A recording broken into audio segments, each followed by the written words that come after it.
Raider Nation, it's Friday night. That means it's time for Silver and Black tonight, only on the Mightier 1090 ESPN Radio. Tonight's show, we're talking NFL Draft. What will the Raiders do at number 86 in the third round? We're going to talk to Joe DeLeone from the Believe Podcast Network. He is the host of the NFL Prospects podcast. He's going to give us a full view of the NFL Draft. And our good friend, Evan Groat of Just Pod Baby, joins us too to talk about whether or not the draft is really just a big crapshoot. That's fitting. Las Vegas, Raiders, you go figure. Coming up next, it is Silver and Black tonight. Don't go anywhere.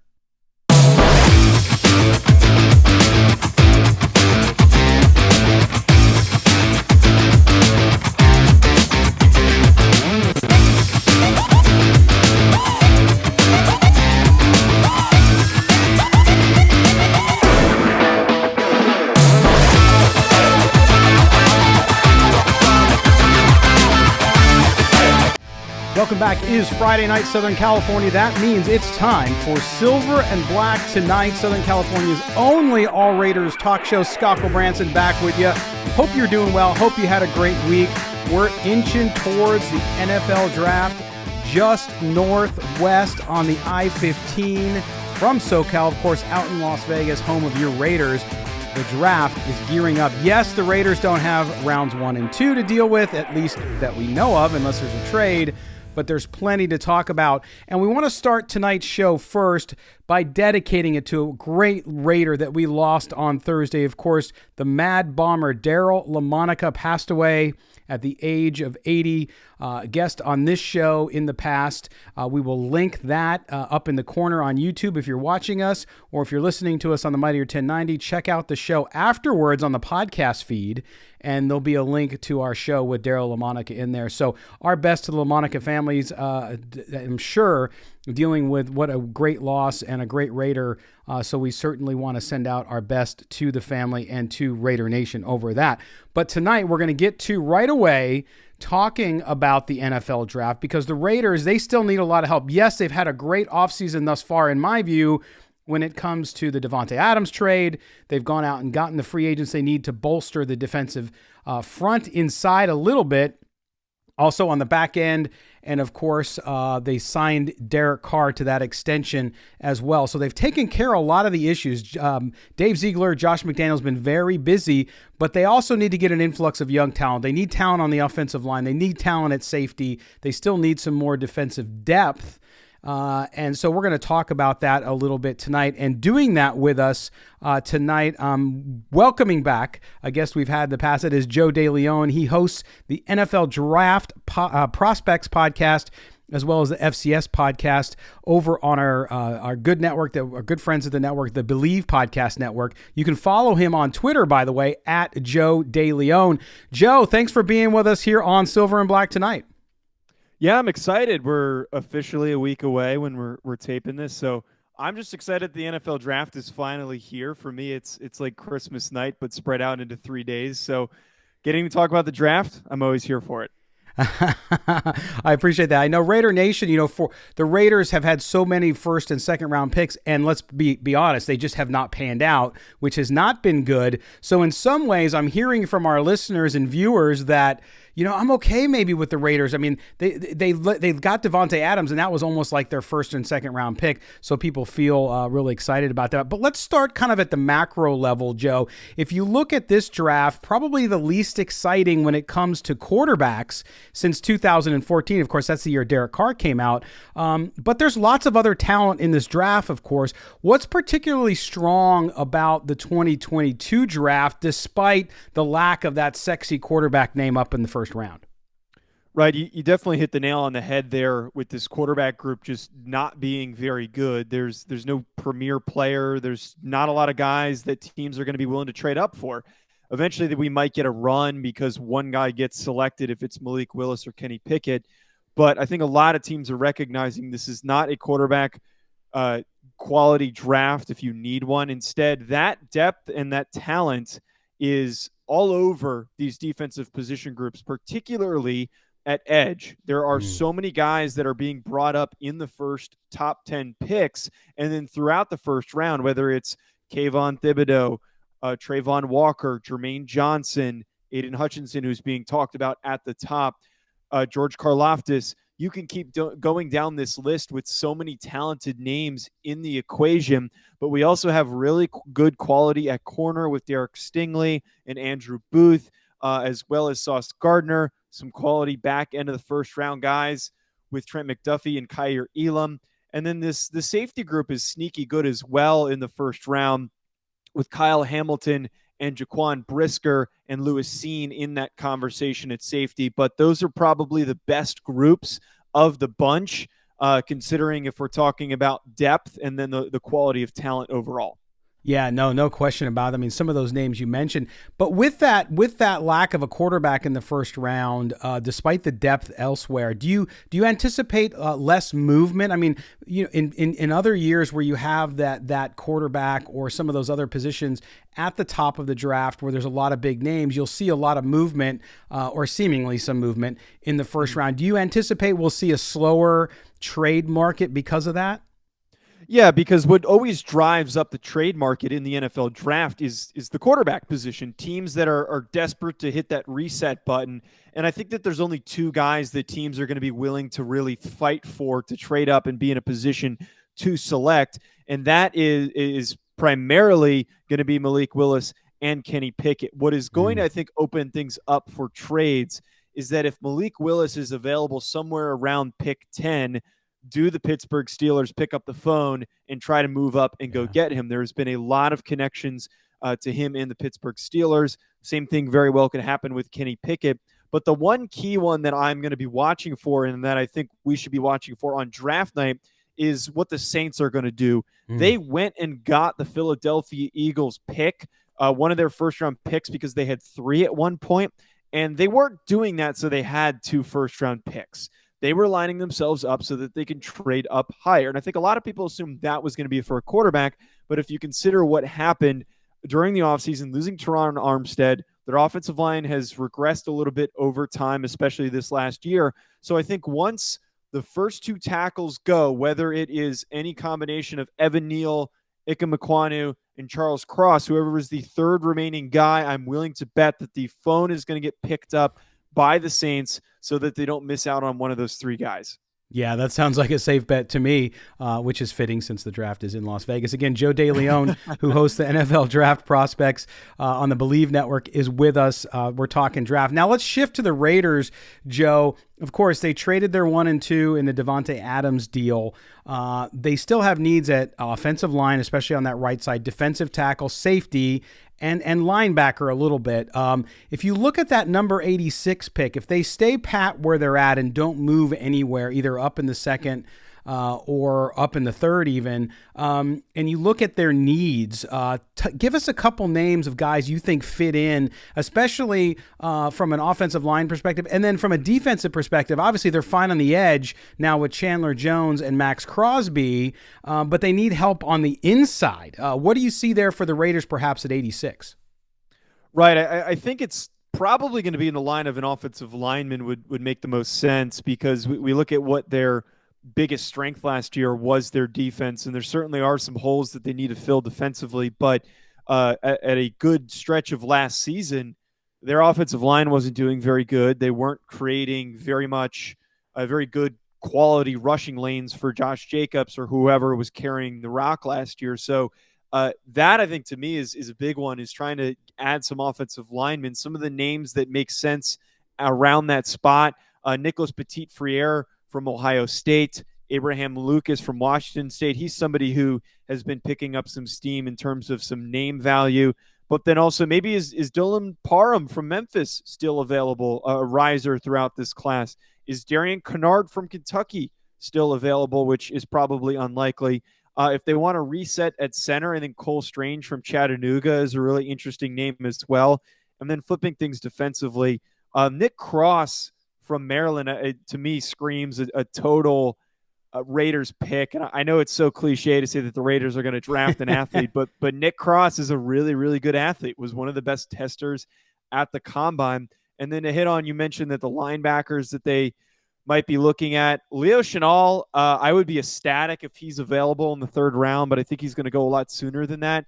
But a guy that I've really pushed for that I think fits comfortably in the third round is Troy Anderson out of Montana, who was a linebacker that was previously, from Montana State rather, previously was a starting quarterback for Montana State.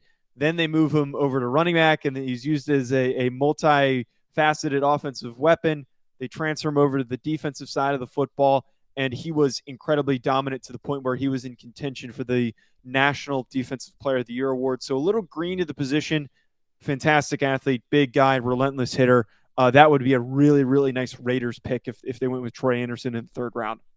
That's no, yeah, I agree. I mean, and to me that's the thing with linebacker. The position has changed, right, in the NFL. It's that hybrid position has become such a part of the game, and so that kind of linebacker that at least I grew up. I'm older than you. That I grew up with, it doesn't seem to be there anymore. And the Raiders have, they went out and signed Corey Littleton a couple years ago from the Rams. That did not work out. Neither did Nick Kwiatkowski from the Bears, and so they have a need there. So that would definitely, I think, fit in. As you look at then getting into some of these lower rounds, and you excuse me, you get into the fourth and fifth round, and what kind of value you see there: offensive line, defensive tackle.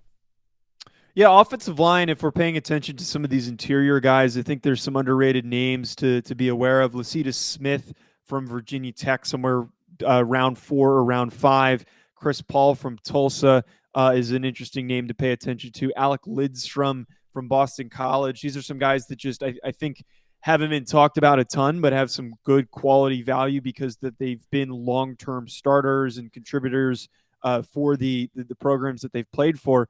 The one thing I will say, the defensive line group gets progressively more and more underwhelming as the draft goes on. It is not a very deep group. It's probably one of the weaker groups of the class.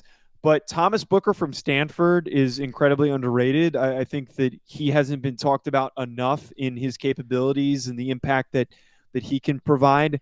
Fendarian Mathis is somebody who throughout his career has been talked up, coming from Alabama, and might benefit, or the Raiders might benefit from him sliding a little bit into day 3. So those to me are probably the bigger defensive tackle names to be paying attention to for the Raiders on day 3. Joe, let me ask you this question. Obviously, this is going to be Dave Ziegler's first draft as a GM, and of course, first with the Raiders. What can we learn from maybe his involvement in what has been built and what has happened in New England there under Bill Belichick? Is there anything from a draft strategy perspective? Of course, he's his own guy. He's going to do things at least a little differently, but you kind of take on the persona of those people who mentor you. At least in my career, that's how it's been. What do you think about Dave Ziegler and what we might expect, and what Raider fans, because you're right, Raider fans are used to going back to the Al Davis days, getting the best athlete and sometimes reaching for guys because they're a good athlete versus what you have around need. What can we learn from what the Patriots have done and maybe see a little bit of what Dave Ziegler might be up to? Yeah, I think that paying attention to how Bill Belichick and any of his disciples have approached building a roster, it has been through getting high character guys, guys that can provide multiple levels of impact. So I'm talking about players that they see as guys that they can throw out there on special teams, guys that they know are going to give 100% effort to cover punts and cover kicks.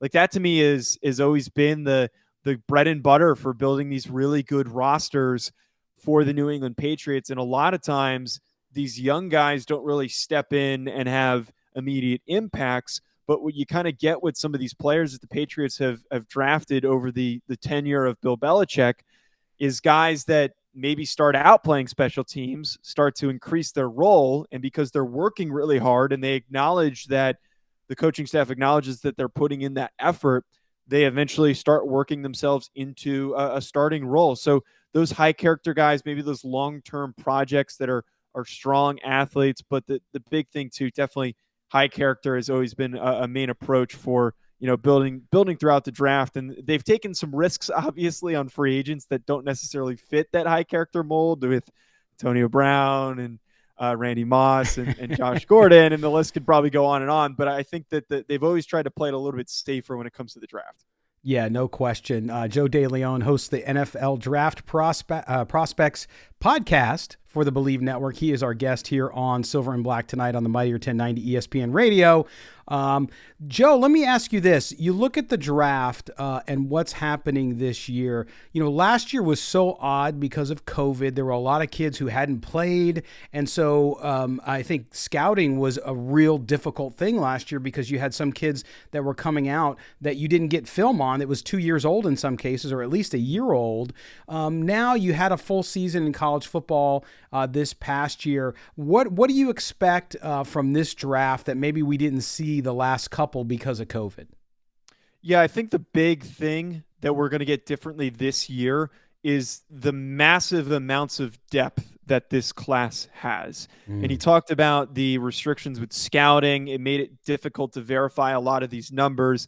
But the other thing that COVID did is a lot of guys that were unsure of what they wanted to do decided to come back for an extra year. There were also guys that maybe weren't playing that transferred to other programs.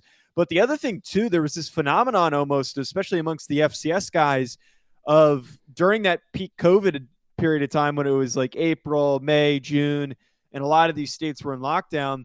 I kind of like to talk about it as the garage gym period of time for some of these guys where they're just sitting in their houses back home. They're bored out of their minds. So they're just sitting in their garage gyms or the gyms of buddies, and they're just lifting and eating. And that was what helped a lot of these guys that maybe weren't that developed, that they started to develop into draft prospects. And because of that, all of those things, it is an extremely deep class. There are going to be guys that are undrafted free agents this year that could turn into long-term starters for a lot of these teams. It's a tough year to decide to declare because of that, and there's going to be a lot of guys that slip through the cracks. Thankfully, we've got the USFL and the XFL popping up to maybe help them, but a lot of depth in the 2022 NFL draft because of those circumstances. Yeah, that's a fascinating story, and that's why I've been telling Raiders fans. I said, listen, because you're a football fan. Yes, of course, you have your team. If you're a Raider fan, you're a Raider fan. But at the same time, there's so much depth, and you're going to see guys, and you're going to watch, especially the AFC West, as much of it's changed. You think about the AFC West, Joe, and I have to ask you this question too, which is the Kansas City Chiefs, right? Of course, they lost Tyreek Hill. This may overjoys, of course, Raiders fans out there listening to us. Any struggles the Chiefs have is a good day for Raider fans. But when you look at them in 12 picks overall and the depth in the draft, is this one of those drafts where, boy, you can kind of sit there, use those picks and really lock up some guys that might have slipped through the cracks before, but now you have the ability to really impact your roster? What do you think about the Chiefs having that many picks? Do they keep them all? Do they defer some to next year? What's your take on that so far? I definitely think that they're going to keep as many picks as possible. And I think Brett Veach is trying to be strategic with this, and he understands that this is such a unique circumstance with the amount of depth. I mean, heck, if I'm being honest, if you're a team in the AFC West, and I know that all these teams loaded up to compete with the Chiefs, I would still be scared of whatever they're going to do during this draft. You look at the guys that they got last draft with Nick Bolton, Trey Smith, Creed Humphrey. Those were guys that not only were starting rookies, none of them were first-round picks, but they were high-level starters. They were some of the best players at their position, and they were super high-impact rookies. So knowing how good they are at drafting and drafting mid to late-round picks, man, I would be a little bit worried about what they're going to do because 12 picks, I believe is what you said. Yeah. That is a lot of opportunities. It's going to allow them to take maybe some risks, which is even additionally scarier, but they're going to have some nice chances to build out some depth and get some really real quality players. Yeah, it's gonna be a crazy. I think it's gonna be a fun draft to watch and to monitor, and we certainly appreciate it. Make sure you check out Joe on the NFL Draft Prospects podcast, also the FCS football podcast as well on the Believe Podcast Network. Joe's been on the show before. He'll be on again. Joe, we'll have to catch up with you after the draft to get your take on what the Raiders were able to do. Make sure you follow him too at Joe DeLeone on Twitter. Joe, thanks for joining us again here on Silver and Black tonight. For sure. Thanks for having me on. Well, there you have it. Thanks again to Joe DeLeone from the Believe Podcast Network. Check out his NFL Draft Prospects podcast. We're up against our first break. Oh, by the way, make sure you subscribe to our YouTube channel. If you're listening to us on the Mightier 1090 ESPN Radio, thank you. You can sign up for our podcast feed, so in case you miss the show, you can always get the audio. But you can also subscribe on YouTube as we simulcast the show there as well if you want to watch us. If you do that, hit the notification bell so you don't lose track of the show and you always get notified when we go live. When we come back, we're going to talk about more on the draft. We're going to talk about the draft and Shoshin. Yes, my good friend Michael Lombardi from the Daily Coach had a great piece. Evan Groat from Just Pod Baby is going to join me. We're going to talk through how much of a crapshoot is the draft. Doesn't matter who the team. We'll talk through that as well as we roll on with Southern California's only all Raiders talk show. That, of course, is Silver and Black tonight, here only on the Mightier 1090 ESPN Radio. Raider Nation, don't go anywhere. We'll be right back. Everyone knows when it comes to NFL football, Raider Nation is the #1 pro football team in SoCal. Disagree? Tough. Talk Raiders every Friday at 6 p.m. on Silver and Black tonight, only on the Mightier 1090 AM. Welcome back. It is Silver and Black tonight, only here on the Mightier 1090 ESPN Radio. Thanks for being with us. Again, thanks to Joe DeLeone from the Believe Podcast Network and his NFL Draft Prospects podcast. What a great rundown we had. If you missed that, by the way, if you're watching here on YouTube, you can just go ahead and rewind and watch the beginning. If you're listening to us on the radio, make sure you subscribe. Oh, sorry, you want me to... That's right. So Evan, the Derek Carr contract, 3 years, $120 million. They can walk away from it after a year. Tell me what you think of it overall and what it means for the Raiders. Yeah, of course, that news came down while I was away, and I did have a chance to listen to the show that you did where you talked a lot about the extension of Derek Carr, and I agree with a lot that you had to say. I believe it's a win-win for both parties involved. When you look at it from Derek Carr's perspective, he gets the extension. He gets to stay with a team that he said it was either the Raiders or bust. He was willing to hang it up and play golf, and I know that you agree that you believe him when he says that. If things work out over the next couple of years, he's going to have a lot of guaranteed money coming his way, upwards of $100 million, I believe, over the next couple of years. And he gets that no trade clause, which I think is big. I think he was tired of hearing about the possibilities of then moving on from him. So I think he's happy. He gets what he wants. And I think he deserves a lot of credit because he said all along that he didn't necessarily need to take the whole bag, as they say. He was willing to take a little bit less to make sure that they could bring in some guys to help build around him. And he lived up to his word. In the first couple of years of the contract, it's a very team-friendly deal. I think his cap hit this year will be around $19.8 million or $19.3 million. Very manageable. It does rise into like $34 million next year, which, again, I think is still manageable when you look at some of these quarterback contracts that are out there. And should things not work out, the Raiders have the ability to get out of that contract, as you mentioned, with only $5.6 million of dead cap salary. So, we knew this move was coming. I think that the Raiders, the front office is happy. They get a quarterback that they believe they can win with right now, and they get him for a team-friendly number, at least for the first 2 seasons. Yeah, there's no question. And I mean, you look at it, Evan, $7.5 million signing bonus, which is for a quarterback of his stature, practically nothing. And the $25 million for 2000. So here you have a guy here that listen, I expect him to do well this season. I really do. 2022 with all the weapons he has around it. If they fix the offensive line a little more and get some more depth there, there's no reason why we wouldn't see a good season out of Derek Carr. So he then finishes the year with $32 million off of the contract he made last time. He's set for life. He doesn't have to worry about money. And I think this shows that he wants to win. He was willing to give up that money. They knew the Devonta Adams stuff could happen. Now, as of yesterday, too, he's rooting and talking about how they need to give Hunter Renfrow more money as well. Darren Waller inexplicably is left out of the conversation, by the way. We'll talk about that later. But nonetheless, this is a great deal. And again, they can walk away after a year.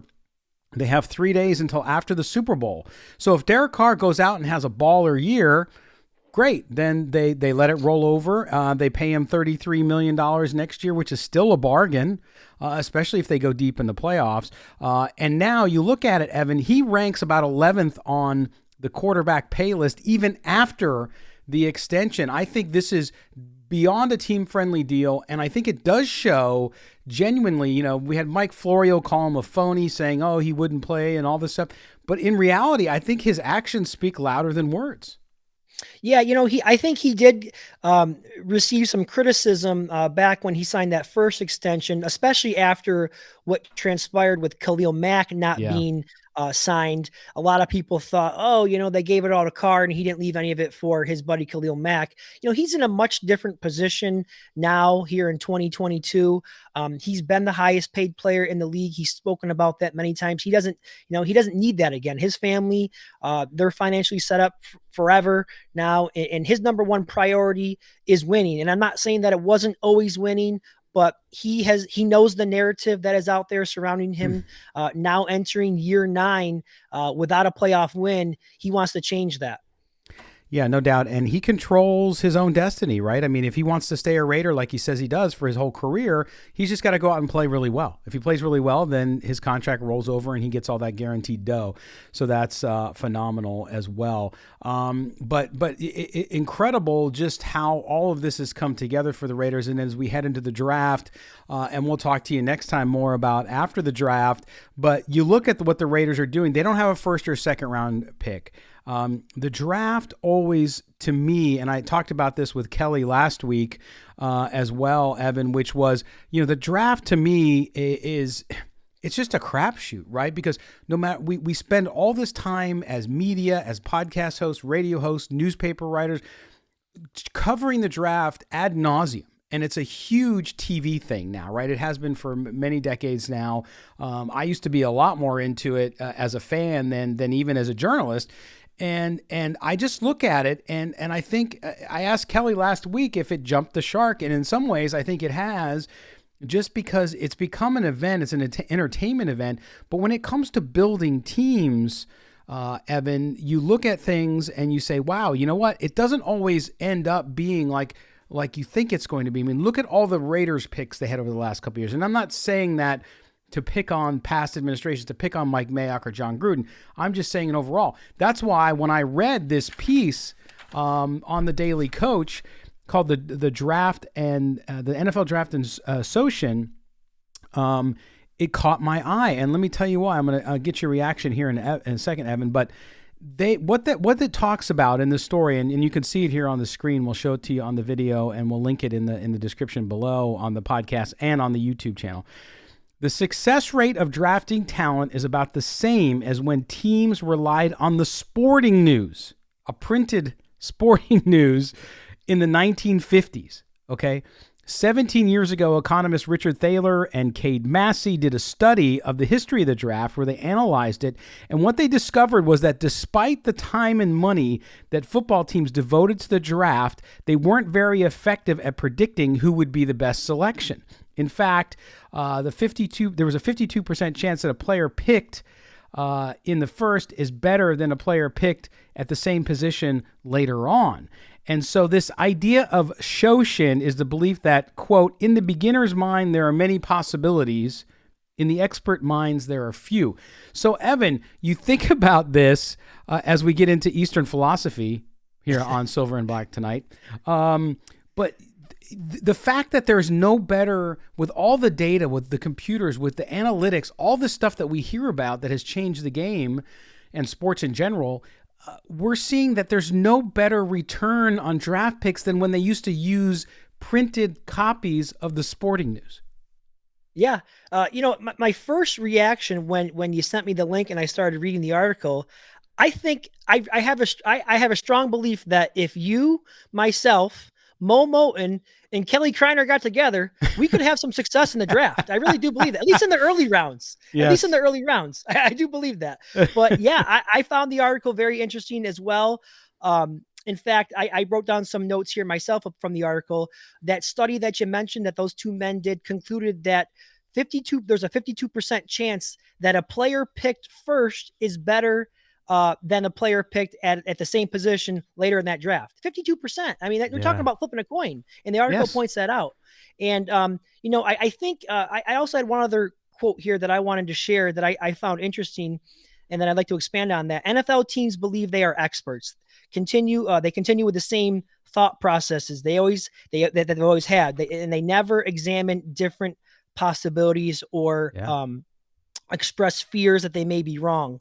And I think when you look back, at the history of the Raiders organization, you look at Al Davis, and especially the later years of Al Davis, still kind of set in those same ways of thinking, the same ways of building a team. And I think maybe he didn't evolve enough. Years ago, back in the 70s, when he built his teams, speed, toughness, all those things, and he tried to do the same things later on. And we saw him draft guys like Darius Hayward-Bay, bad pick, Stanford Route, right? But the philosophy never changed, but the game did change. And I think that's sometimes where, these guys, these experts, the owners and general managers, they run into some problems. Yeah, no, it's interesting. And in fact, in the piece, Lombardi talks about three things, and I want to touch on these with you, Evan, that NFL teams fail with draft picks because of three things. One is they fail to be curious about attempting different processes to procure talent, meaning they don't think about different ways of evaluating players. They just continue to repeat the same process, and you just mentioned that just a minute ago.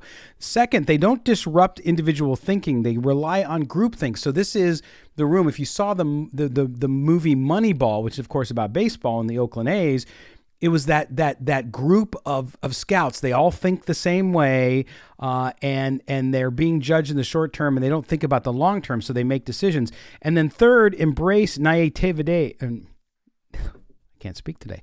But stop trying to get people to conform to long-standing behaviors. And he has a Henry Ford quote in here, which I thought was interesting, which is, I'm looking for a lot of people with an infinite capacity to not know what can't be done. So in essence, Evan, what they're saying there is, hey, you have to always question about your decision making, that you have to think about things differently, that you can't approach every single draft the same way, or you'll get the same results or worse results because you're not pressing against that thinking. And this is something I think we all encounter no matter what we do for a living. I mean, you're in education, right? If you just did the same thing over and over again, repeat the process, and didn't adjust based on the kids you're teaching, you might have the same result or worse results. It's fascinating to me that with as much money is involved in the NFL, that they don't change. Yeah, absolutely. And one of the things I think happens in the NFL, you always hear about it. It's a copycat league. So yes, when there's a team that finds something and has some success with that model, every other team decides, well, we got to do that because this team is successful. This is a winning organization. And, and that's what happens. And I think part of that is what you're seeing with the Raiders now. The Raiders, they bring in two guys from a winning organization and the general manager and the head coach. They're trying to replicate that winning model, that winning way of success. We know it's called the Patriot way. So I do think because the league is known as a copycat league, that could also lead to some of these problems that you're seeing, these guys not willing to evolve. Yeah, and I think that's what we saw with John Gruden a bit, right? John Gruden, to me, was always a good offensive coach. I know some people had issues with his play calling at times, as did I. But you look at how he went about acquiring talent, and that's why I think some of us were like, why did you overdraft this guy? Or why did you sign that guy? Like, nobody could quite understand it because you get into patterns of behavior. And as this Soshin talks about, is in the beginner's mind, when you're new to something, you don't know what you don't know. So you don't have any preconceived notions about how you go about it.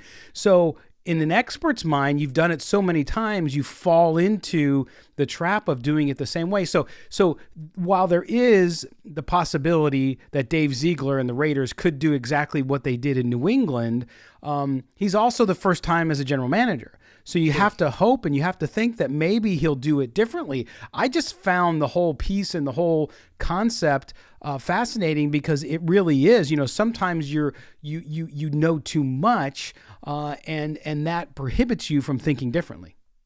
Yeah. And, as a leader or a general manager or a coach or a teacher, whatever it may be, you want to make sure that you have a certain set of principles and philosophies that kind of guide all of your decision making.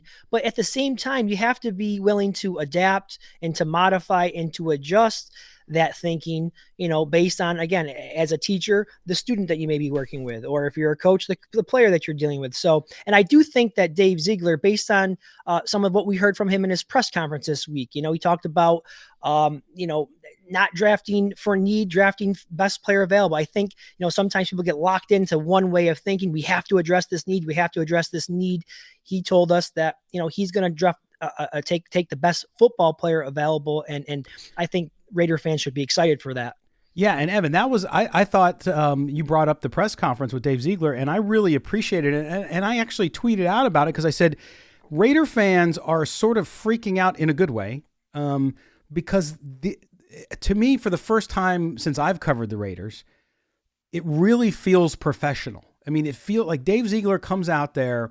He gives the media what they need. He doesn't give them too much. You can definitely see the Belichick influence there. He's not going to give you too much. He didn't give anybody anything in the press conference the other day about where they're going to pick or how they're going to pick or if they're going to go offense or defense. He didn't give anybody anything, yet he was professional. They've gone about their business in a way. There's no leaks. There's no trouble off the field, knock on wood, as there has been over the last several years.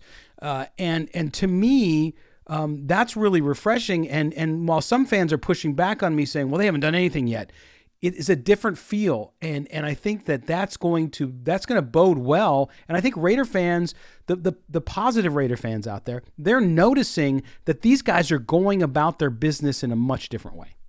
Yeah, there's a much different feel. I agree with you. As I was watching the press conference, just a different vibe, much more professionalism, business-like. This is a job, and they're on a mission to accomplish this job. He seems much more organized. You hear him talking about checking off lists and those types of things. He seems like he has all of his ducks in a row. And again, I think that should be something that Raider fans get excited about because as much as, I liked Mike Mayock. I thought he was a good talent evaluator. But just a different feel, like you said, maybe not as professional, not as buttoned up and business-like. Yeah. But not only that, Evan, I think you look at what this organization has done throughout it, right? It's not just Ziegler and McDaniels. They filled the front office with people that he can delegate duties to. I thought that we all knew that Mike Mayock, no matter, and I like Mike Mayock too, but he was not the GM. He was GM in name only. We all knew Gruden was running the ship from top to bottom. And so everything started and ended with Gruden. And so now you have a situation where you have leadership, but you also have people in key positions that are there helping, evaluating, and they are talented as well, and they have player personnel experience. And to me, having that team, having his ability for someone to watch his back, watch your blind spot, right? Because we all have blind spots. And we miss things and we don't make good decisions. And we need somebody, as Evan and I will tell you, because we've been married and our wives tell us all the time what we're doing wrong. You have somebody there, though, that helps you with that. And to me, that can't be lost on me either, is the fact that they have improved the organization throughout. Yeah, absolutely. And I think that's part of what made bringing in the duo of Ziegler and McDaniels attractive, is because they have a history together going back to their days at college, and they come in like-minded, but clear. There's a hierarchy there. Ziegler is in charge of personnel. McDaniels will have some input, but his job is to run things on the field, and Ziegler's job is to run things off the field. And personally, not to bring up old things, but I was never a fan of giving John Gruden so much control. I just never liked that, especially when you look at his track record, with personnel decisions. I always thought that was a bad move from the start. I would have liked to seen what Mayock could have done with more control of the roster, but that's all in the past now. But yeah, I do like the fact that Ziegler and McDaniels seem to be just totally on the same page and supportive of one another and just, working as one. No doubt. Ziegler, and then, of course, they brought in Champ Kelly. They have Dwayne Joseph there on personnel as well. So just a really solid front office. Man, we are almost out of time. Evan, it's been great having you on. By the way, Evan's podcast, Just Pod Baby, make sure you subscribe. Evan, you're going through the entire AFC West this week, right? Kind of behind enemy lines, giving a sense for what's going on in the division with player acquisition and where they're at. Absolutely. It's been a wild off season in the NFL, but no division saw more splash moves made than the AFC West. So what I did this week was I spoke to writers from each team to kind of give us a feel of where each team stands heading into the draft. So I get a lot of good insight, a lot of good information. You don't want to miss this episode. No, you do not. You don't ever want to miss it. So you make sure you go subscribe to Just Pod Baby wherever you get your podcast. Evan, thanks again, man. We'll talk to you real soon. We'll get your thoughts after the draft to see how the Raiders did. Absolutely. Anytime. All right. That is Evan Groat, Just Pod Baby. We appreciate it. We can't believe it. We are already out of time. Raider Nation, thanks for joining us. Of course, next week, the NFL Draft out in Las Vegas. We will have the latest and greatest information for you. Make sure you follow us on Twitter, SNB Tonight. I am at LV Gully. He is at eGroat5 for Evan Groat. And, of course, our partner, Mo Moton, at MOEMOTON. For everybody here at Silver and Black Tonight, take care, Southern California. You're listening to Silver and Black Tonight only on the Mightier 1090 ESPN Radio. Good night now.